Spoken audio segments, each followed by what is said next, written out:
Hello everyone. I, Dr. Seema Tandon, Deputy Director, RRTC, welcome Professor Amrita Chaurasia to take a session on hypertension disorders of pregnancy. Welcome, Dr. Amrita. Over to you. Okay, thank you, Dr. Seema. Thank you for the kind introduction. So here we'll be discussing about the HDP, that is hypertensive disorders of pregnancy. As Dr. Seema said, it's a very important topic, and it is very important to understand because this is the second leading cause of maternal death in India. What will be the agenda? Agenda will be the presentation that I'll be doing, and secondly, there will be brainstorming by some activities. Then hypertensive disorders are frequently encountered complication of pregnancy, the major cause of perinatal mortality and morbidity. These causes can further lead to more complication. Actually, it is not only complicating the woman, rather it also puts the neonate, as well as the fetus at risk. So it leads to high perinatal mortality as well. It has been documented that 19% of maternal deaths are due to hypertension in pregnancy as per WHO data published in 2014. Then preeclampsia and eclampsia are the leading cause of maternal deaths in India. In India, 30% of the deaths are due to preeclampsia and eclampsia, either by the direct cause or by the indirect cause. Prevalence of HDP in India is estimated to be 7.8% as per NHP, that is National Health Portal. The incidence rate of preeclampsia is 8 to 10% and the prevalence rate of preeclampsia is 5.4%. So this shows that how much important is this topic and what is the gravity of this topic and why it is important to understand this HDP in pregnancy. As has been discussed, the leading cause of death is hemorrhage, but it is the second most common cause of death, causing 14% of all the maternal deaths. In our country, incidence was found to be 10.3% and incidence of eclampsia was little lower, 1.9% of all pregnancies. But still, if in every 100 women, if 2 women are having eclampsia, it is quite a big number. And this is why it is important to understand the etiopathogenesis and the basic management of eclampsia so as to reduce the maternal mortality. That means as in our country we have 26 million deliveries per year. We are dealing with 26,78,000 cases of preeclampsia and 4,94,000 cases of eclampsia yearly. So again it becomes important to be understood so as the patients can be managed at the peripheral levels as well as at the referral centers. What are the fetal impacts of hypertensive disorders in pregnancy? Spectrum of hypertensive disorders ranging from already existing chronic hypertension in the pregnancy and to complex multisystem leading to the complications like eclampsia, HELLP syndrome, pulmonary edema, and stroke and LVF. So this HEP not only puts mother at risk, rather it also puts the fetus at risk. Lead to these complications: eclampsia, HELLP syndrome, edema, pulmonary edema, stroke and LVF, and these all, if not managed in time, can lead to maternal death. So what is basically behind the development of preeclampsia? What is the etiology of preeclampsia? Here you can see abnormal placental implantation is basically there in the patients of the preeclampsia. There is defect in the trophoblast and the spiral arterioles. What happens here, you can see in the normal pregnancy, in non-pregnant lady, these spiral arterioles are coiled. See, then what happens in normal pregnancy? These arterioles have high resistance and low velocity flow in non-pregnant women. But what happens in pregnancy? The walls of the arteries are invaded by the trophoblasts.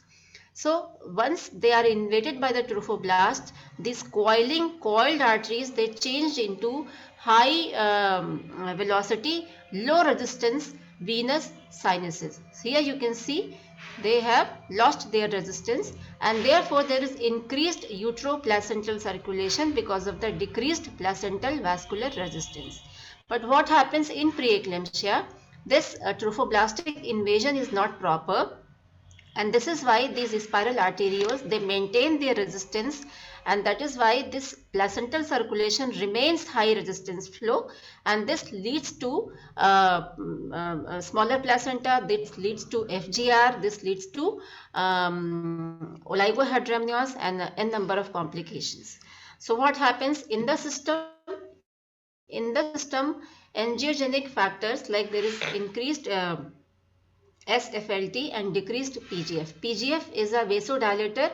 In normal pregnancy, the PGF levels are increased, but in preeclampsia, the PGF level are decreased. So there is compromised vasodilatation in the maternal system. Cardiovascular system maladaptation and PC. Genetics predisposition is there. Because it has been seen if the mother has had preeclampsia during her pregnancy, the daughter is prone to have it. And immunological intolerance has been documented because once she develops preeclampsia in one pregnancy, in another pregnancy, again there is high chance of development of preeclampsia. So she is having some immunological disbalance also, and that is why it is there. And then platelet activation is there. It has been seen that in these patients, the platelets are highly active. They are having more thrombogenic activity. Then vascular endothelial damage or dysfunction has been noted, and this vascular endothelial damage, it is there in the whole of the body circulation, and this leads to tiny endothelial damage, leads to tiny thrombus formation in the whole vascular system, and this thrombus formation, tiny thrombus formation, this leads to further vasoconstriction, and this leads to the damage of the RBCs, hemolytic anemia, and as well as this endothelial damage leads to increased permeability, and so this leads to pulmonary edema as well. So what is the classification? When do you say she is having hypertension? Cutoff for systolic is 140 or more, and for diastolic 90 or more mmHg, and this has to be there on 2 consecutive readings at least 4 hours apart. This is to be understood. एक reading पे आप उसको hypertension का diagnosis नहीं बनाएंगे. At least you will have to have 2 readings 4 hours apart. Then proteinuria, it is like historical definition कि hypertension है, proteinuria है, तो she is a case of preeclampsia. If it is more than or equal to 1 gram in 24 hour collection, this is known as significant proteinuria, and this leads to the diagnosis of, this is the cutoff for the diagnosis of preeclampsia. Then preeclampsia, the HDP, hypertensive disorder of pregnancy, if it is preeclampsia, it typically develops after 20 weeks of gestation. But if it is there before 20 weeks of gestation, then the diagnosis changes. It is not basically preeclampsia, it is a chronic hypertension. The patient might be having hypertension even before the start of pregnancy. So it's a case of chronic hypertension. It may be with or without proteinuria. Then it might be chronic hypertension with superimposed mild preeclampsia, मतलब कि अभी preeclampsia के changes उसके अंदर शुरू हो गए हैं, and after 20 weeks she will develop preeclampsia. After 20 week we have 3 diagnoses. Either it is gestational hypertension, or it is preeclampsia, or it is eclampsia. When do you say gestational hypertension? She was having normal blood pressure before 20 weeks, but after 20 weeks she develops hypertension, and if there is no proteinuria, she will be labeled as gestational hypertension. But if the high BP is associated with proteinuria, she will be labeled as preeclampsia, and if this condition is associated with convulsions, this will be labeled as eclampsia. So preeclampsia has been further divided into 2 categories. Number 1 is mild, or it is said non-severe preeclampsia, when the blood pressure is more than 140 by 90 millimeter of mercury, but less than 160 by 110 millimeter of mercury.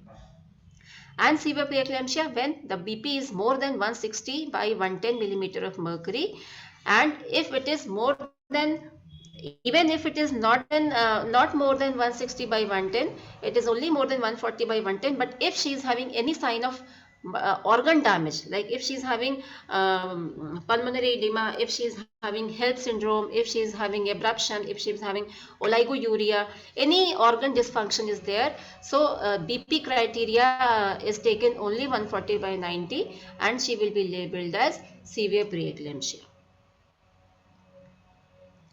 The danger signs has been documented: headache, blurring of vision, pain in the upper abdomen, oliguria, scotomas, and you will have to make the patient understand these signs, because if you are managing a case of mild or non-severe preeclampsia, the patient must be able to understand these things, that अगर ये इसको होता है तो वो तुरंत आपके पास report करेगी, because now these are the signs that now she is converting from non-severe preeclampsia to severe preeclampsia. So this is important to understand, as well as important for the patient to understand. Systolic 140/90 millimeter of mercury, diastolic 90 millimeter of mercury is the cutoff. 2 consecutive occasions. Proteinuria we have discussed. A pregnant woman or a woman who has delivered recently and complains of severe headache and or blurring of vision always have suspicion of even postpartum eclampsia or preeclampsia. Or a pregnant woman or a woman who has delivered recently is found unconscious or is having convulsion, the first diagnosis you will make eclampsia, and you will have manage her accordingly, because this is the most common condition in which a post-natal woman has convulsion. Early onset is said when the delivery is preeclampsia subclassification. Early onset preeclampsia is said when it is there after 20 week, because as per the definition, after 20 week preeclampsia will be there. After 20 week but less than 34 week, it will be said early onset preeclampsia. Preterm preeclampsia with delivery at 37, less than 37 weeks.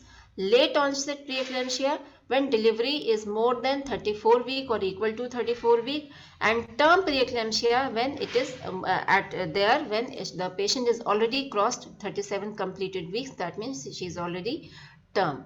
So the early it starts, the worse the prognosis.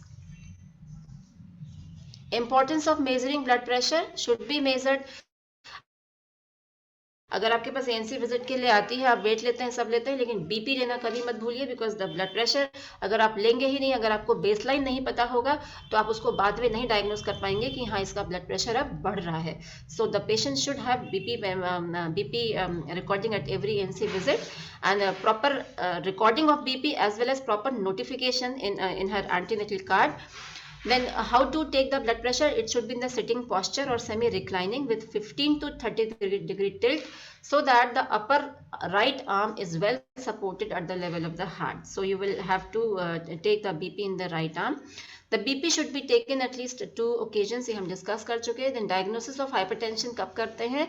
अगर आपको पहले से उसका blood pressure पता है, तो if she is having increase in systolic blood pressure by 30 millimeter of mercury or more before 16 week of gestation will be labeled as hypertension, and if there is increase in 15 millimeter of mercury in diastolic blood pressure, she will be labeled as hypertension. लेकिन ये तभी आप document कर सकते हैं जब आपके पास का baseline blood pressure, first trimester का ब्लड प्रेशर आपके पास अवेलेबल है. अगर नहीं है तो you will take the criteria of 140/90 millimeter of mercury. An increase in the diastolic blood pressure is more significant. Then some people ask कि कौन सा वाला ज़्यादा ज़रूरी होता है, systolic या diastolic? So diastolic is more important because the systolic blood pressure is affected by the posture or by the excitement or by the anxiety or by the physical activity, but diastolic blood pressure is not affected by these things. So this blood pressure is more predictive and more important and more important as per the making the diagnosis of preeclampsia. अब उसमें investigations आपको क्या करानी है? अगर आपने hypertension diagnose कर लिया है तो have her CBC, platelet count, liver enzyme, serum creatinine and ultrasonography. These things, platelet count, liver enzyme, क्योंकि आपको डायग्नोस करना HELLP syndrome. Help is haemolytic anaemia, elevated liver enzymes and low platelet. H मतलब haemolytic anaemia, EL मतलब elevated liver enzymes and LP मतलब low platelet. तो आपको ये जांचें करानी पड़ेंगी. ये आपको डायग्नोज करना है HELLP syndrome. Then you will have to have her serum creatinine because this preeclampsia also very adversely affects the kidney. So if there is elevation of the serum creatinine, this is again a warning sign that she is converting into severe preeclampsia, and again this indicates the immediate termination of pregnancy. And ultrasonography to rule out FGR, oligohydramnios, because then you can predict the fetal prognosis as well. Then what are the choices of antihypertensive? अब आपने diagnose कर लिया तो आपको कौन सा antihypertensive देना है. We have the options of oral methyl dopa, then nifedipine, amlodipine, labetalol can be given oral also, as well as we have the injections. Then doxazocin, ये अभी plus available नहीं है. We are using these 3 drugs while managing the patients of HDP. Coming to methyl dopa, it is a time-tested drug and widely used. It is being used since ages. So maximum dose we can use is 2 to 4 divided doses, क्योंकि इसका half life बहुत short होता है, इसीलिए आपको इसको 3 से 4 बार में देना होता है. And this is a very mild antihypertensive, very safe antihypertensive. It has slow onset, 3 to 6 hours, but it is a very good antihypertensive. So acute management blood pressure के लिए ये अच्छा नहीं होता है मिथाइल डोपा, क्योंकि स्लो ऑनसेट होता है और थोड़ा समय लगता है कंट्रोल करने में, but otherwise for the maintenance it is a very good drug and very safe drug. Now coming to labetalol. Labetalol का ये फायदा है कि ये ओरल भी आती है, इंजेक्टेबल भी आती है. And injectable labetalol is very much indicated for the management of hypertensive crisis, like if she has severe preeclampsia 160 by 110 millimeter of mercury. So then in that case we use IV labetalol. So these are other options. Magnesium sulfate. Magnesium sulfate is basically anticonvulsant. It is not antihypertensive. Magnesium sulfate is basically anticonvulsant. It is given in the patients who are having eclampsia or who are having danger signs and can anytime convert from severe preeclampsia to eclampsia. So in those cases also we give magnesium sulfate to prevent conversion of preeclampsia to eclampsia. So what are the indications? When do you start hypertensive antihypertensive drugs? आपको दिमाग में रहेगा कि 140/90 तो cut off है diagnosis करने के लिए, लेकिन हमको एंटीहाइपरटेंसिव कब स्टार्ट करना है? तो एंटीहाइपरटेंसिव आपको स्टार्ट करना है when the diastolic blood pressure crosses 100 millimeter of mercury. And remember, the aim of the target blood pressure, target diastolic blood pressure is between 90 to 100 millimeter of mercury. आपको बहुत ज़्यादा नीचे नहीं ले जाना है blood pressure, because her body is adjusted to that high blood pressure. अगर आपने बहुत lower down blood pressure कर दिया तो इसको placental circulation hamper हो जाता है and this may harm the fetus. Okay, so remember the target is 90 to 100 millimeter of mercury. Then choices we have already discussed, and in cases of severe preeclampsia when diastolic blood pressure is more than 110 millimeter of mercury, the drug of choice is injectable labetalol that I have just discussed. Then coming to nifedipine. Nifedipine again is a very safe and very good drug. Nifedipine is given 10 milligram orally, and if BP does not decrease in 20 minutes, then you can repeat with 20 milligram orally, and can be repeated after 20 minutes if BP further is not decreasing. Maximally you can give 30 milligram, but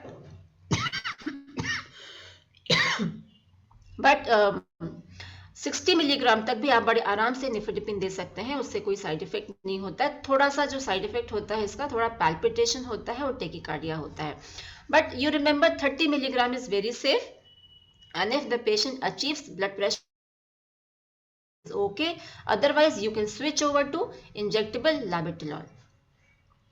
If no IV labetalol or tablet nifedipine is available, then 200 milligram labetalol can be given orally, and if BP does not fall, then repeat tablet labetalol 200 milligram, and that can again be repeated after 30 minutes. So if you are not having IV labetalol, no nifedipine, you can give her tablet labetalol as well to control the blood pressure.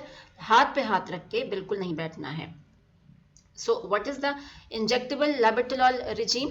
You start with 20 milligram over 2 minutes, देन 10 minute के बाद देखिए अगर BP नहीं fall कर रहा है तो 20 का डबल कर दीजिए, 40 मिलीग्राम दीजिए, फिर से 2 मिनट के ड्यूरेशन में दीजिए। स्लोली दिया जाता है, पुश नहीं किया जाता है। देन 10 मिनट के बाद फिर देखिए अगर बीपी नहीं फॉल किया है तो आप उसको 80 मिलीग्राम, उसका 40 का डबल 80 मिलीग्राम देना है, again over 2 minutes. The maximum dose of IV injectable labetalol is 140 milligram. Don't give more than 140 milligram because again it may harm the patient and it is better that you refer the patient to higher center जहाँ पे उसको और भी options के साथ manage किया जा सके। Labetalol should not be given in pregnant women with cardiac disease. This cardiac disease patients, वैसे भी आपको अगर cardiac disease already है, diagnosed है, तो उसको आपके center पे manage नहीं करना है। You better refer the patient to higher center with the cardiac unit in the hospital. So for severe hypertension you have two options, either you give labetalol or you can give tablet nifedipine 10 milligram orally, जैसे बताया है। और अगर आपके पास दोनों नहीं है severe hypertension manage करने के लिए तो आप टैबलेट लेबेटोलॉल दे सकते हैं। अगर वो भी नहीं है तो बेटर है कि आप पेशेंट को रेफर कर दें। जो भी आपके पास एंटी हाइपरटेंसिव है, जो अभी हमने पढ़ा उसमें से जो भी आपके पास अवेलेबल है आप उसको खिला दीजिए। Then for magnesium sulfate, it's a anticonvulsant. Remember, it is not antihypertensive. It's an anticonvulsant. देते कैसे हैं? Pritchard regime, we give a loading dose and we give maintenance dose. For loading dose, magnesium sulfate 50% solution, 5 gram IM. Plus we add 2% lignocaine का 1 ml हम add कर देते हैं जिससे कि इसका पेन नहीं होता, otherwise it is a painful injection. Then give every 4 hours into alternating buttocks. Continue treatment with magnesium sulfate for 24 hours after childbirth or after conversion, whichever is longer. जो भी लंबा है उसमें 24 घंटे उसके बाद हमको देना है। जुस्पन रिजीम में क्या है कि IV infusion of 1 gram per hour till 24 hours after delivery, total 48 hours. And before each injection, ensure that respiration is more than 16 breaths per minute, patellar reflex is present, and urine output is more than 100 ml over 4 hours. क्योंकि जो आप 4 घंटे में repeat कर रहे थे, यहाँ भी यही चीज़ आपको देखनी है कि ये 4 घंटे में जब आप रिपीट करेंगे तो ये तीनों चीज़ें देखेंगे। But here they have not written the see loading dose is total 14 ग्राम और उसके बाद हम हर 4 घंटे पे उसको 5 ग्राम देते हैं डिपेंडिंग अपॉन दीज 3 कंडीशंस। और उस लोडिंग डोज के 14 ग्राम के लोडिंग डोज में 4 ग्राम आईवी देते हैं और 10 ग्राम इंट्रामस्कुलर देते हैं, 5 ग्राम दोनों बटक्स में देते हैं। वो लेटर स्लाइड्स में इसको डिस्कस किया होगा। Yes, so total 14 gram loading dose, 50% of 4 gram is diluted to 20%. You take 8 ml of the drug with 12 ml of normal saline and it is given IV over 5 minutes. Don't push because it is magnesium, can have cardiac arrhythmias. So give slowly over 5 minutes. Then 5 gram of 50% each buttock, मतलब तो total 10 ग्राम हो जाएगा with 1 ml of 2% xylocaine to just neutralize the pain, because pain बहुत ज़्यादा होता है IM injection से।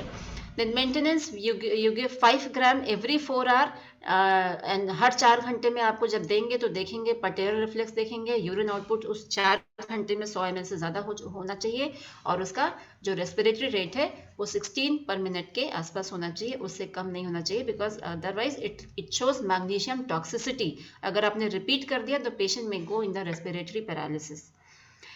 Then additional dose कब देना है? एडिशनल डोज भी रिकमेंडेड है अगर आपके 14 ग्राम देने के बाद भी फिट्स नहीं कंट्रोल हो रहे हैं and if recurrent fits after 30 minutes of loading dose then you can repeat there 2 gram of 20% drug, again very slow IV in 5 minutes as a single dose.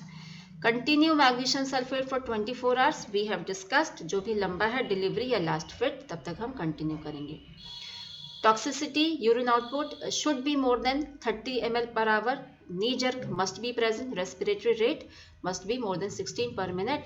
अगर इससे कम है तो it is showing magnesium sulfate toxicity. अब अगर toxicity हो गई है तो how to reverse? You will have to give the antidote, that is injection calcium gluconate 10 ml in 10% in 10 minutes. So this reverses the magnesium toxicity and the patient can have normal respiration. आप तब तक उसको withhold कर देंगे जो maintenance dose दे रहे थे, और जब मैग्नीशियम सल्फेट का टॉक्सिसिटी रिकवर हो जाता है उसके बाद आप उसको रीस्टार्ट कर सकते हैं। मैग्नीशियम सल्फेट विदहोल्ड करना है अगर रिफ्लेक्स पैटेलर रिफ्लेक्स एब्सेंट है, urine output less than 100 ml है और respiratory rate less than 16 breaths per minute है। If a woman is unarousable or in case of respiratory paralysis, then assisted ventilation you will have to give an injection calcium gluconate we have discussed. So watch for toxicity signs before every maintenance dose. This is the key to remember, and this is the point to be emphasized as well. What is the management of non-severe preeclampsia? Non-severe hypertension. Measure BP early. Stage 1. Patient is confined to bed. Epidural analgesia or sedative. Control blood pressure with antihypertensive. Monitor urine output. Second stage, cut short the second stage of labor. Third stage, AMTSL. So this is about the labor management. Labor management में आप उसको epidural analgesia अगर आप देते हैं और sedative देते हैं तो this is good for her because it keeps her calm and she will not be converted into severe preeclampsia or she will not be converted into eclampsia. And what is about the severe hypertension? She is already having severe hypertension, तो आपको ज़्यादा frequent BP monitor करना है, half hourly करना है या continuous monitoring अगर आपके पास ऑक्सीमीटर, पल्स ऑक्सीमीटर और BP monitor है तो फर्स्ट स्टेज में the patient will be to bed. Epidural analgesia will again help. Control the BP with antihypertensive. We have discussed labetalol या तो nifedipine. Prophylactic magnesium sulfate देंगे so as she doesn't convert into eclampsia. Then इसके बाद second stage again you will cut short so as to decrease the stress on the mother. And third stage there is no contraindication for AMTSL. You do it but remember methergine नहीं देना है, methyl ergometrine नहीं देना है क्योंकि methyl ergometrine देने से patient का बहुत सडन शूट होता है ब्लड प्रेशर में and that can harm the patient. So avoid giving methergine in the patients of the HDP. And be vigilant about the blood loss because these patients are at high risk for PPH. अगर gestation 37 week से कम है तो क्या करना है? Admission, individualized monitor maternal conditions, monitor blood pressure, get LFT, RFT, platelet count initially, repeat at weekly interval. And this is about the non severe preeclampsia. Counsel women and family about the danger sign. Encourage women to have a normal diet. Explain daily fetal movement count and Doppler velocimetry may be done FGR is to diagnose as well as to decide the management of the pregnancy. You will have to do Doppler velocimetry. Admission to FIU in non-severe preeclampsia कब करना है? If systolic is less than 160, diastolic is more than 100 milligram, start antihypertensive and admit in FRU for investigation, evaluation, stabilization. Antihypertensive we have discussed. BP monitor करना है. Diuretics are not indicated for non-severe preeclampsia. Diastolic blood pressure decrease अगर नहीं कर जाता है तो you can send the patient home, और अगर नहीं डिक्रीज करता है आपके ये एंटी हाइपरटेंसिव देने के बाद भी, so it is always advisable to keep the woman in the hospital because again it is a sign that any time she may convert into severe preeclampsia and she may convert into eclampsia as well. तो तब घर तभी भेजे जब सब control में आ जाए. अगर बीपी कंट्रोल है तो allow the women to stay at home and daily BP monitoring अगर पॉसिबल है तो आप करते रहिए. And it is very important before sending the patient home to make her understand about the danger signs. Whenever she feels any danger sign she will again immediately report to you. And अगर danger sign के साथ आती है तो आपको उसको देखना है कि वो सीवियर प्रीएक्लेम्शिया तो नहीं डेवलप हो गया है. Ensure bi-weekly visit to health facility and weekly assessment of liver enzyme, KFT and platelet because again to diagnose HELP syndrome, conversion into severe preeclampsia. अगर BP नहीं कंट्रोल है तो आप पेशेंट को हॉस्पिटल में रखेंगे और you will refer the patient to the district hospital or medical college. And if the BP is more than 160 by 110 millimeter of mercury, she will be a case of severe preeclampsia. So accordingly you can manage her. What about labor management if she is less than 37 week? If patient reaches completed 37 week gestation and there are signs of severe preeclampsia or fetal compromise, induction of labor to be done. यहाँ पे तो कोई problem ही नहीं है because she is already term now. अगर cervix favourable है तो you can induce the labour with oxytocin drip और प्रोस्टाग्लैंडिन और ARM.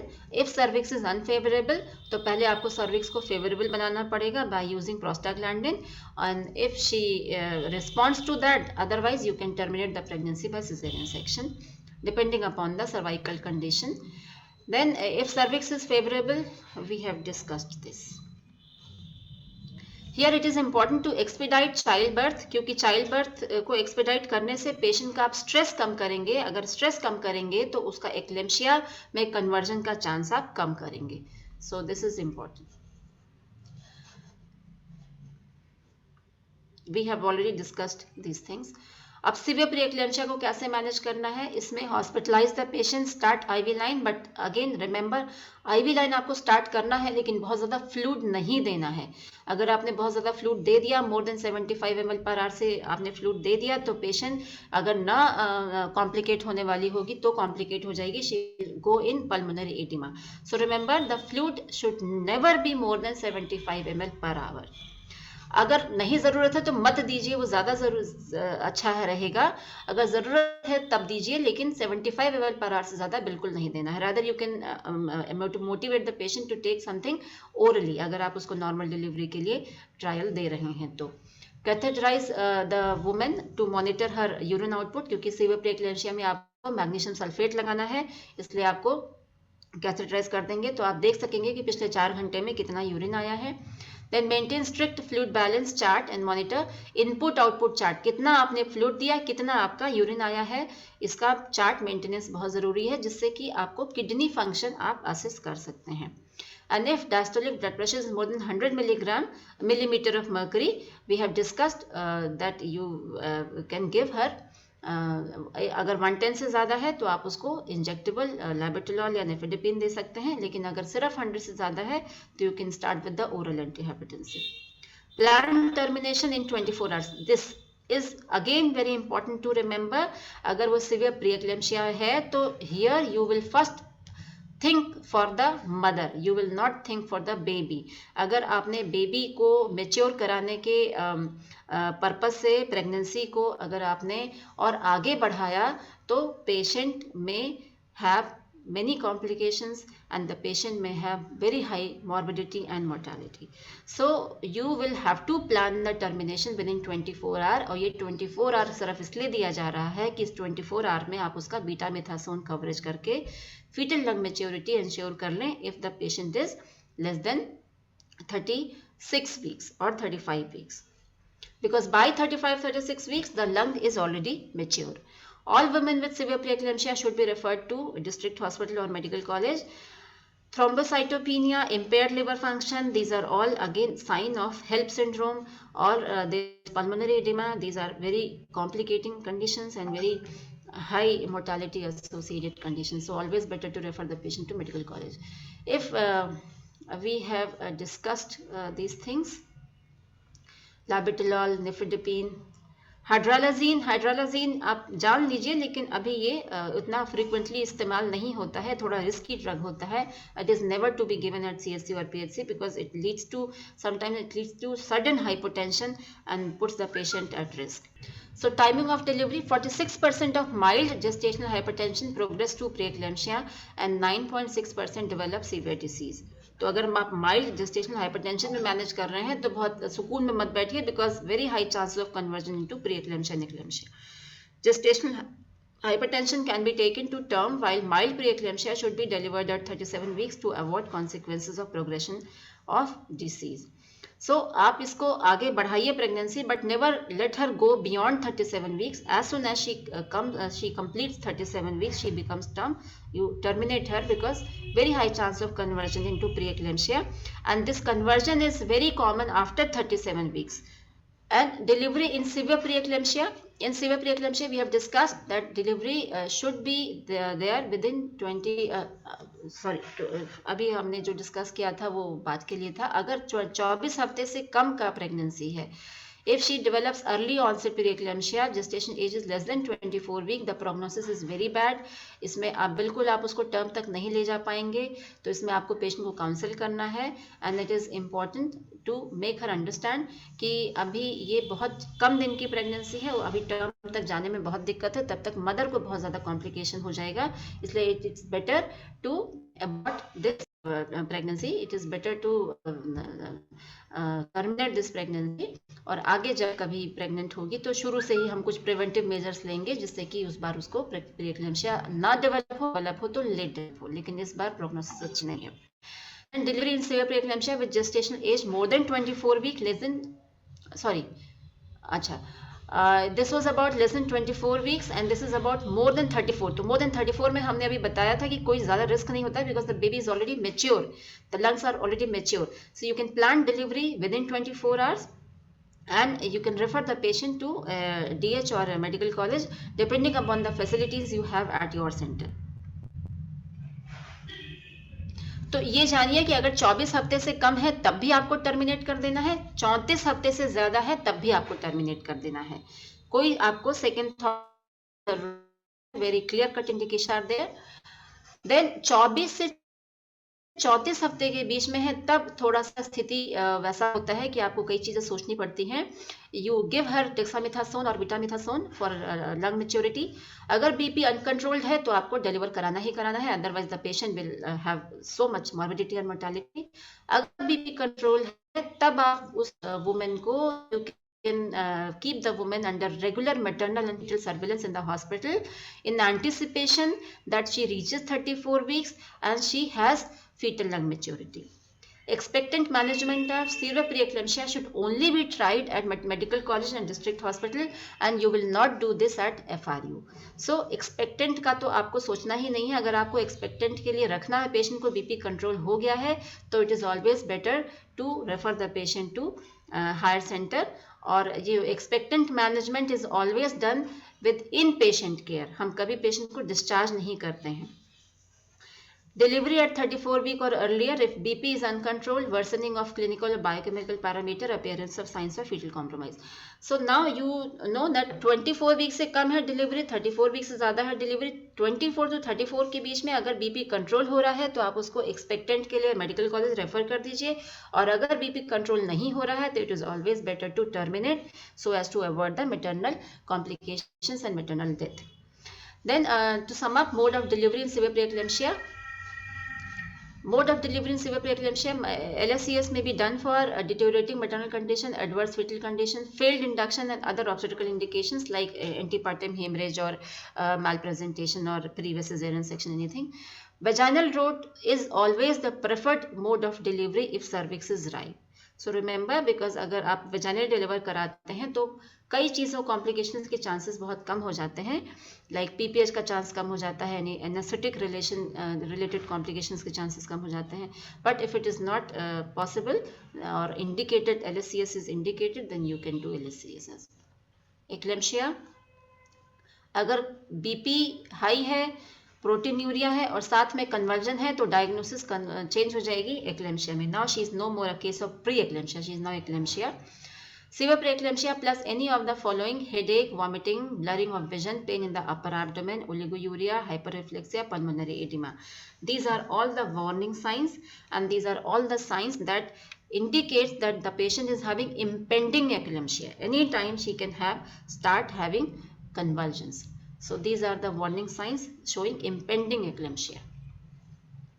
Effect on mother, it is a very dreadful condition and it involves almost every system of the body, say it respiratory, cardiac, brain, renal, hepatic, HELLP syndrome.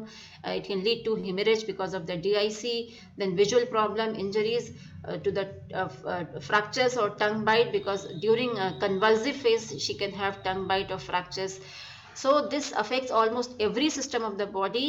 So that is why it is known as multi-system disorder. Then on the fetus, it may lead to fetal hypoxia, and that may lead to cerebral hypoxia, and that may lead to cerebral palsy or mental retardation, or otherwise it may lead to IUGR, and stillbirth. Causes of maternal death, it may be because of as simple as aspiration of the vomiters. जब patient को conversion आ रहा होता है, अगर आपने ठीक से mouth gag नहीं लगाया या अगर सक्शन नहीं किया, कुछ ऐसा अगर पहले से आपने माउथ गैग नहीं लगाया है, तो पेशेंट और या अगर आपने माउथ कैविटी क्लियर नहीं करी है, तो पेशेंट में हैव एस्पिरेशन एंड में die. Then it may be because of kidney failure, intracerebral hemorrhage, or it may be because of pulmonary edema, it may be because of multi-organ failure, because it affects every system of the body. Rare presentation of eclampsia, sometimes the convulsions seem to occur at apparently normal blood pressure, although this is very rare. So again, consider eclampsia. Consider what is normal for each person. If some women, the usual or normal BP is low and in the order of 100 to 60 millimeter of mercury, and in these individuals eclampsia could occur at BP of 120 to 80 millimeter of mercury. So यहाँ पे वही बात होगी जो हमने पहले discuss किया था कि अगर आपके पास बेस लाइन ब्लड प्रेशर है, तभी आप बता सकते हैं कि उसका बीपी सिस्टोलिक 30 मिलीमीटर मर्करी से ज़्यादा इंक्रीज हुआ है और डायस्टोलिक 15 मिलीमीटर मर्करी से ज़्यादा इंक्रीज हुआ है. क्योंकि किसी किसी का baseline blood pressure systolic 90 millimetre mercury होता है और डायस्टोलिक जो होता है वो 60, इवन लेस देन 60 होता है. So in these patients you cannot search for 140 by 90 millimeter mercury because they had very low baseline BP. तो slight rise भी उसको hypertensive के कैटेगरी में लाकर खड़ा कर देता है. So it is very important to have a baseline blood pressure of the patient. It should be re-emphasized that it is the rise in the BP that I just discussed, and this is an obstetrical emergency and management should start immediately, otherwise it may lead to maternal injuries, maternal death. Principle of management: general management, control of fits, control of blood pressure, termination of, your aim is her fit control, your aim is her blood pressure control. Then third aim is the termination of pregnancy, preferably within 12 hours. क्योंकि इसमें principal होता है, policy होती है, जितनी जल्दी आप pregnancy terminate करेंगे उतनी जल्दी पेशेंट का रिकवरी स्टार्ट होगा. Because we have discuss that placenta is the main culprit here. So इसीलिए इसमें जैसे ही आप डिलीवरी करके प्लेसेंटा आउट करते हैं, सारा जो इटियोपैथोजेनेसिस प्री एक्लेम्शिया का हो रहा था वो रिवर्ट होने लगता है और पेशेंट रिकवर होने लगती है. So the principal, the final management of preeclampsia or eclampsia is the termination of pregnancy. So here in eclampsia, the termination of pregnancy is to be preferably done within 12 hours. And again, irrespective of period of gestation. Here you will not think about the baby, rather you will think about the mother. Maternal, maintain fluid balance, do not overload her, and then postpartum hemorrhage के लिए भी आपको तैयार रहना है because these have very high risk of postpartum hemorrhage. Call for help, mobilize the personnel, keep patient in the dark, quiet room. It is very important. Patient को minimal stimulus देना है, क्योंकि जितना stimulus आप देंगे, हल्ला करेंगे, बहुत ज़्यादा light होगा, bright light होगा, the patient have stimulation and then the patient may have again start of another fit. So this any kind of stimulation leads to start of the fit. So keep her in a dark, quiet room. Evaluate woman's condition including the vital signs, check airway and intubate if required. If unconscious, position her on the left side. क्यों? क्योंकि आपको उसका aspiration, जो aspiration कर सकती है वो उसको आपको प्रिवेंट करना है. तो अगर आप लेफ्ट साइड पे करेंगे तो एस्पिरेशन के चांसेस कम हो जाते हैं. And if she is converging, position her on the left side, put mouth gag to avoid tongue injury and protect from fall, but do not restrain. This is the policy. When she is convulsing, when she is having fit, तो उसको उस समय आप कुछ मत करिए, just U turn her on the left side, क्योंकि जितना आप कुछ भी करने की कोशिश करेंगे it will further give her stimulus and it will further prolong the fit. So it is advisable उस समय आप खाली उसको एक साइड पे कर दीजिए और मुंह में कुछ गैग लगा दीजिए. अगर कुछ भी नहीं है तो आप एक मोटा सा हैंकी का फोल्ड बना के लगा दीजिए. It is just to avoid the tongue bite. And as soon as the fits recover, then you place Venflone, you give her magnesium sulfate, you put catheter, whatever you want to do, then you can do. But during episode of fit, don't give her further stimulus. After conversion stops, aspirate the mouth and throat as necessary. Suction. The mouth and throat should be sucked out of the secretions. Then you can give oxygen 4 to 6 liters per minute. Start IV fluid, but remember not more than 75 ml per hour. Catheterize, send investigations, and then do her fundus examination and do her obstetrical examination. It is important to place the patient in the padded bed rails, railed cot पे रखते हैं जिससे कि patient गिर ना जाए. Maintain oxygenation, minimize aspiration by lateral decubitus position and oral suction. Magnesium sulfate start करिए because it's anticonvulsant. Control her blood pressure and plan delivery. Depending upon her period of gestation, you can give corticosteroid, but again remember that you will not delay the delivery in waiting for the lung maturity or in waiting for the 24-hour of action of corticosteroid. It is always preferable to deliver the patient within 12 hours if she is a case of eclampsia. यहाँ आपको mother के बारे में ज़्यादा सोचना है, ना कि बच्चे के. मदर ही नहीं रहेगी तो आगे बच्चा कभी नहीं होगा. मदर रहेगी तो आगे she can again have pregnancy and produce a child. So this we have discussed. PPH, postpartum collapse is likely even with the minimal blood loss. Yes, ये important है कि ये बाकी patients में तो आपका जो 500 ml cesarean 500 ml normal delivery में है, 1000 ml cesarean में है, normal blood loss लेते हैं, उसके बाद PPH कहते हैं. लेकिन इन patients में even very slight blood loss can lead to postpartum hemorrhage क्योंकि इनका already इनका जो पूरा generalized vasoconstriction की वजह से intravascular volume बहुत कम होता है. So very minimal loss even can compromise her and can lead to the complications of postpartum hemorrhage. Due to less intravascular volume, patient cannot tolerate even blood loss as low as 250 ml. Be ahead in vigilance. Repeat oxytocin, PGF2 alpha, 250 microgram IM can be given. Misoprostol can be given, but remember you will not give methyl ergometrin. PGF2 alpha की तो doses आपने postmortem haemorrhage की class में पढ़ाई होगा. It can be maximally given up to 8 divided doses and every 15 minutes and maximum is 2 milligram because every ampule contains 250 microgram.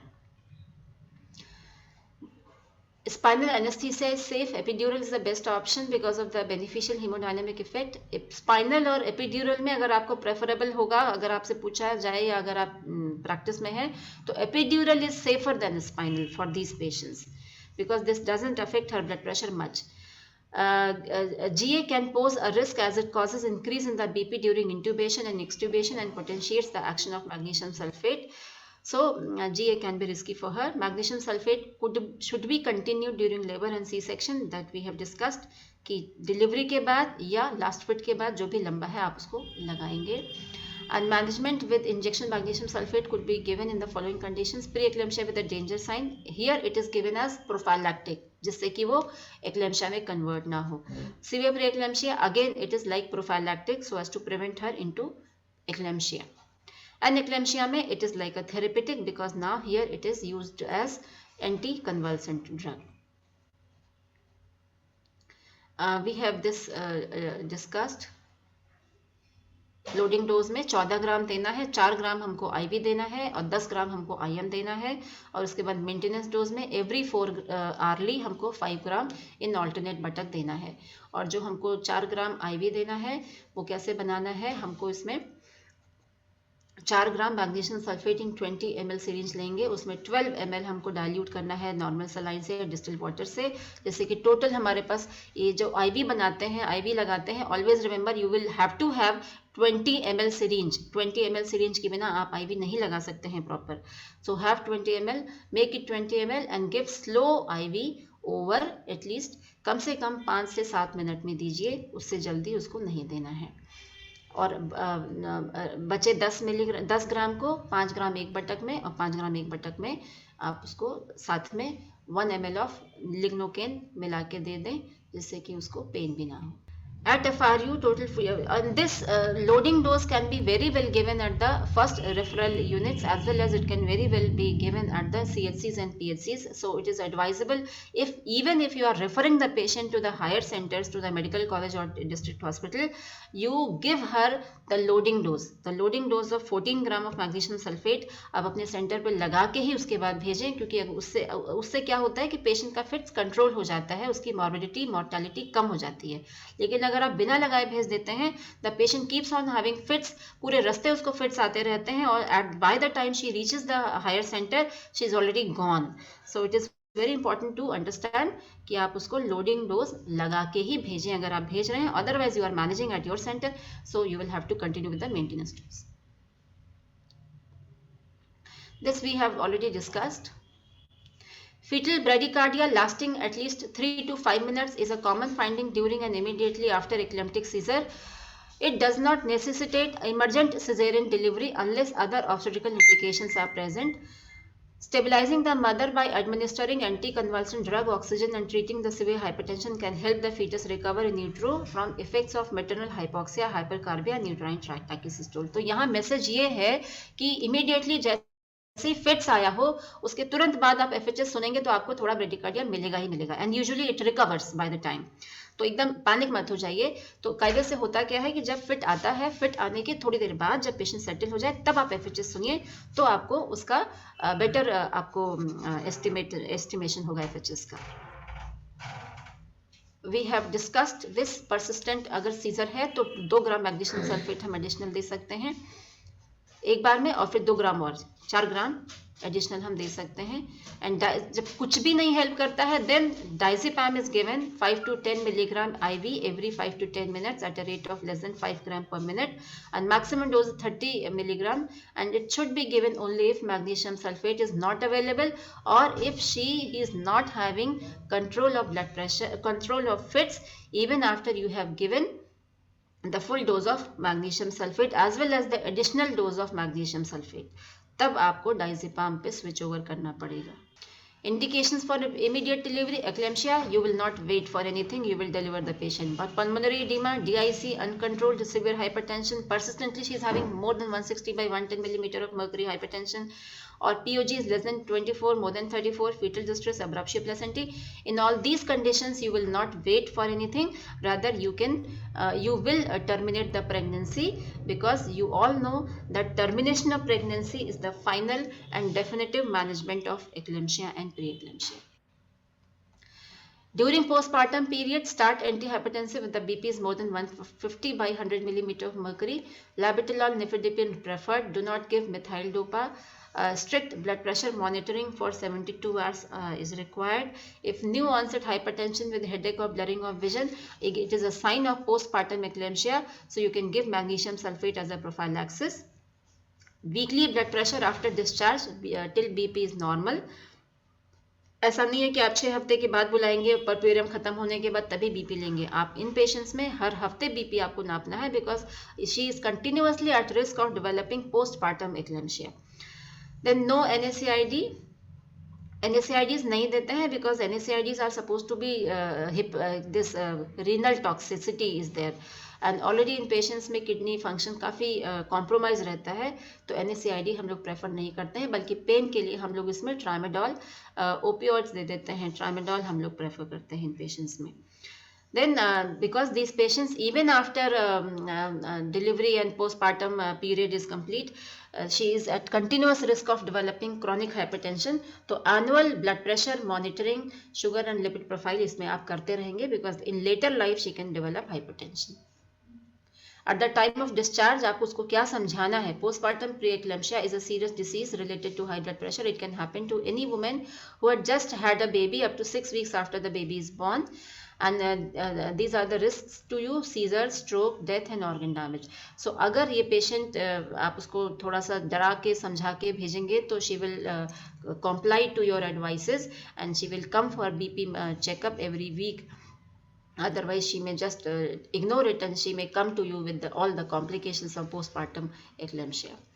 Then you will have to make her understand about the warning signs: epigastric pain, severe headache, nausea, spots, मतलब vision में scotomas दिख रहे हैं, या swelling in the hand and face and shortness of breath, या अगर आपको पेशाब कम होने लगे तो भी किसी भी किस्म की दिक्कत हो, you will have to report immediately. This you will have to make the patient understand. Then what can you do? Ask if you should follow up with your doctor within 1 week of discharge. Watch for the warning signs. If you notice any, call your doctor. Keep all follow-up appointments and trust your instincts. Instincts का मतलब क्या है कि अगर उसको अंदर से भी कुछ अच्छा नहीं लग रहा है, तो इसमें से कोई वार्निंग साइन नहीं भी है, तो भी उसको समझाइए कि अंदर से अगर तुम्हें नहीं अच्छा लग रहा है, तुम्हें नींद नहीं आ रही, तुम्हें घबराहट हो रही, तुम्हें कुछ भी हो रहा है, तभी भी तुम हमको दिखाने आ जाओ, because again these things may warn you that she is going into postpartum eclampsia. So WHO recommends role of calcium supplementation for prevention. Like I was talking about कि पहले तो आप इस प्रेगनेंसी में माँ को बचाइए, आगे हम उसको फिर से कंसीव कर सकती है, हम कुछ कर सकते हैं जिससे अगली प्रेगनेंसी में प्रिवेंट कर सके pre eclampsia. So these are the preventive measures. WHO recommends calcium supplementation for prevention of pre-eclampsia. Every woman would be given calcium supplementation for 6 months during antenatal period after first trimester and for 6 months during lactation. 2 calcium tablets would be given daily. Each tablet shall contain 500 milligram elemental calcium and 250 international units of vitamin D3 to be implemented at all the levels of contact of pregnant women with the health system. अच्छा, इसमें जो prevention में calcium तो है ही है, WHO कहता है, and prevention of preeclampsia in further pregnancies, the drug that is very much documented and very much advisable and एकदम प्रूव्ड है, वो है Ecosprin, aspirin, low dose aspirin. You can start as soon as she becomes pregnant. Next time you can start with the 75 to 80 milligram of aspirin, low dose aspirin, and this will help in the prevention of preeclampsia and FGR. Postpartum care, NSAID should not be given. BP monitor करना है. Anti convulsion therapy we have discussed कि 24 घंटे तक देना है, जो भी लंबा है चाइल्ड बर्थ के बाद या लास्ट कन्वर्जन के बाद. Antihypertensive we have discussed. Urine output you will have to monitor. Then patient should be kept in hospital at least for 48 hours after delivery, because this 48 hours she is at a very high risk of postpartum eclampsia. तो 48 our के पहले आप इसको नहीं discharge करेंगे. If well oriented mobile BP control है तब आप उसको 48 आवर में डिस्चार्ज कर सकते हैं. लेकिन अगर बीपी कंट्रोल नहीं है, परसिस्टेंटली बीपी इसका 150-100 के ऊपर आ रहा है, तो better you will keep the patient in the hospital because she can develop postpartum eclampsia. Advise women to get BP checked 4 hourly for a week. If regular BP checks not feasible, do not discharge for at least 72 hours after delivery. तो ये याद रखिए कि अगर normal BP है, ठीक है patient, तभी 48 घंटे के बाद डिस्चार्ज कर दीजिए. 48 घंटे तो रखना ही रखना है. अगर बीपी नहीं नॉर्मल है, अभी परसिस्टेंटली ज़्यादा है, तो आपको अभी एंटी हाइपरटेंसिव का डोजेस बढ़ाना पड़ेगा, उसको चेंज करना पड़ेगा, और आप उसको 72 आवर्स तक कम से कम रख के देखिए. Counsel about danger signs. Instruct the patient to report back in case of any emergency. Arrange for follow-up up to 7 to 10 days after delivery. Like we have discussed that every week she will have to have her blood pressure monitoring. So you will counsel her. Educate about the need to check BP after 6 to 8 weeks of delivery. 6 week is puerperium. तो उसके बाद भी चूंकि long term में भी develop कर सकती है हाइपरटेंशन, उसको समझाना है. Educate about 2 to 7% risk of recurrence of preeclampsia in subsequent pregnancy. Educate about the long term risk of cardiovascular kidney disease. Patient should be linked to NCD clinic for further followup. Referral for tertiary level care. Unconscious अगर patient है, status epilepticus है, pulmonary oedema है, patient has aspirated uncontrolled blood pressure, decrease urine output, decrease deranged KFT coagulation profile. This means she is having any feature of severe preeclampsia, you will not manage the patient at your center. Better to refer her to the higher center. In all cases, stabilize the woman. Administer, like I told you very specifically, that if you are referring, even if you are referring the patient to the higher center, give her loading dose of magnesium sulfate so that she doesn't have fit in the while on the way while she is coming to the hospital, to the higher center. And it is again important to note this in the referral form that you have given the loading dose. Otherwise the receiving doctor will not know whether she has received the loading dose or not, और फिर से loading dose दे देगा तो magnesium toxicity के chances उसको का खतरा बढ़ जाता है. So give and document on the referral form. In case convulsions are not controlled by magnesium sulfate, diazepam दे सकते हैं, और phenytoin is the other option that we can give. And phenytoin का डोज है 10 to 15 milligram per kg body weight in 100 ml normal saline IV over 30 to 40 minutes. Maintenance dose is 5 to 7.5 milligram per kg body weight, and repeat after 6 hours and then 8 hourly till delivery. And it is continued with the maintenance dose till 7 to 10 days postpartum period. So these are the optional drugs.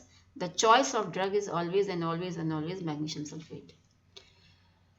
Role of aspirin, I just said that endothelial, this is a documented drug for prevention of preeclampsia. Endothelial activation and injury to preeclampsia may also disturb the fine-tuned balance between the physiological coagulation, fibrinolysis, and platelet activation. So there is increased production of thromboxane by the platelet and placental tissue and a reduced placental synthesis of prostacyclin in these patients of preeclampsia. This prostacyclin is vasodilator and thromboxane is vasoconstrictor. तो जो normal pregnancy होती है उसमें prostacyclin का amount ज़्यादा होता है, thromboxane का कम होता है, जिससे कि वेसो कंस्ट्रिक्शन कम होता है, डायलेटेशन ज़्यादा होता है.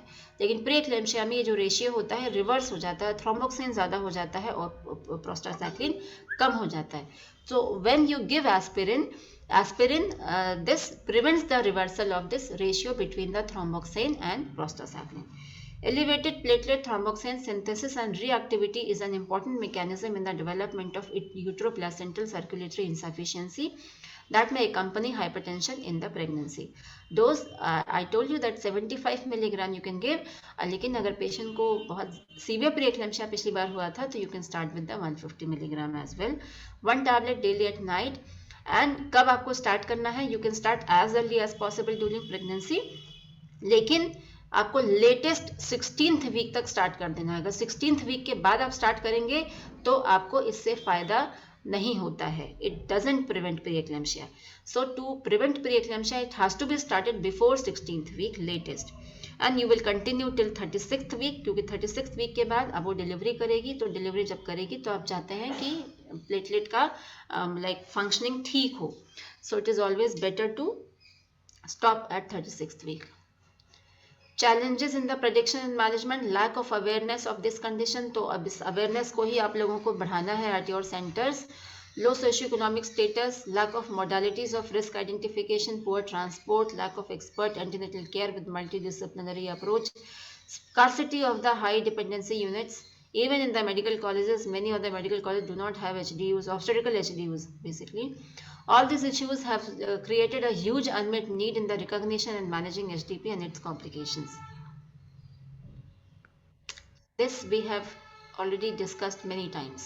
So this is a key point to remember. Loading dose 14 gram, maintenance dose 5 gram every 4 hourly till 24 hour of last fit or delivery, whichever is longer.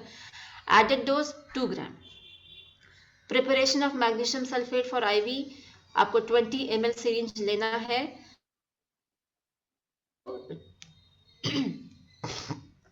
कैसे बनाना है? 8 ml मैग्नीशियम सल्फेट लेना है और 12 ml नॉर्मल सलाइन या distil water लेना है, और 50% magnesium sulphate का ये एम्प्यूल होता है. टोटल 20 ml बना के आपको स्लो IV देना है over 7 to 8 minutes. Preparation of magnesium sulphate for IM 5 ग्राम देना है 50%. इन 10 ml सिरिंज आपको लेना है और इसमें 1 ml ऑफ 2% लिग्नोकेन डालना है, और आपको इसको ऑल्टरनेट बटक्स में एवरी 4 आवरली देते रहना है. This we have discussed. और वो 4 घंटे में आपको 3 चीज़ें देखनी है: रेस्पिरेशन, पटेलर रिफ्लेक्स एंड तीसरा यूरिन आउटपुट. अगर तीनों में से कोई भी क्राइटेरिया अगर आपको डाइसी लग रहा है, मैग्नीशियम टॉक्सिसिटी का साइन दिख रहा है, तो you will withhold the magnesium sulphate dose and you will give her calcium gluconate, or as soon as she recovers from the magnesium toxicity then you can restart with the magnesium sulphate, because you will have to give it as a anti convulsant, otherwise she may be complicated with the eclamptic fits.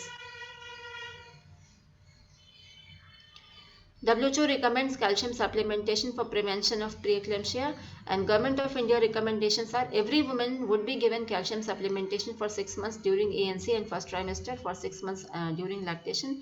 2 calcium tablets containing 500 milligram calcium we have discussed. Side effects of drug antihypertensive use can lead to maternal hypotension, but it is not there with the methyl dopa, it is not there with the nifedipine. Labetalol भी जब हम IV देते हैं तो थोड़ा chance होता है, otherwise it is not there. But placental abruption can occur sometimes when there is sudden hypotension or sudden hypertension because of the non-effect of the antihypertensive. Fluid overload, repeatedly I have told you that never give her fluid, or if you are giving, don't give it at a rate of more than 75 ml per hour. Sometimes beta mimetics may lead to pulmonary edema, but then you can decide this. Betamethasone में dexamethasone से pulmonary oedema के chances ज़्यादा होते हैं, बीटामिथासोन से कम होते हैं, because betamethasone has basically glucocorticoid activity. The mineralocorticoid activity is more with the dexamethasone. So this dexamethasone sometimes can lead to pulmonary edema, but beta-methasone से chances कम होते हैं. Diuretic can cause pancreatitis, especially in the patients with the ARA. Sublingual nifedipine can lead to myocardial infarction and hence it is not use. तो अब सब lingual तो खैर इस्तेमाल ही नहीं करते, सब लिंगुअल का प्रिपरेशन ही नहीं आता. It is basically you give orally. Tablet को हम या तो पेशेंट कॉन्शियस है तो उसको हम स्वालो करने के लिए कहते हैं, अगर पेशेंट को राइल्स ट्यूब लगी है तो हम उसको राइल्स ट्यूब से क्रश करके देते हैं. Sublingual nifedipine is not given now. This is the eclampsia kit you have to have at your centre. Anti hypertensive drug होना चाहिए, मैग्नीशियम सल्फेट होना चाहिए उसमें. इक्विपमेंट्स में आपको Guedel's airway, mask, valve, green oxygen tubing, sucker, Foley's catheter, venous access के लिए cannula होना चाहिए, टूर्निकेट होना चाहिए लगाने के लिए. सो फ्लूइड्स होना चाहिए and doses. I told you that 20 cc syringe में होना चाहिए, 10 cc, 20 cc for IV loading dose and 10 cc for maintenance IM doses. Target blood pressure 130 to 150 systolic है और 80 to 100 millimetre of mercury diastolic है. वहाँ पे 90 लिखा था. सो यू कैन मतलब like take 80 as a lower limit, but इससे ज़्यादा कम नहीं करना, otherwise it will compromise the placental circulation.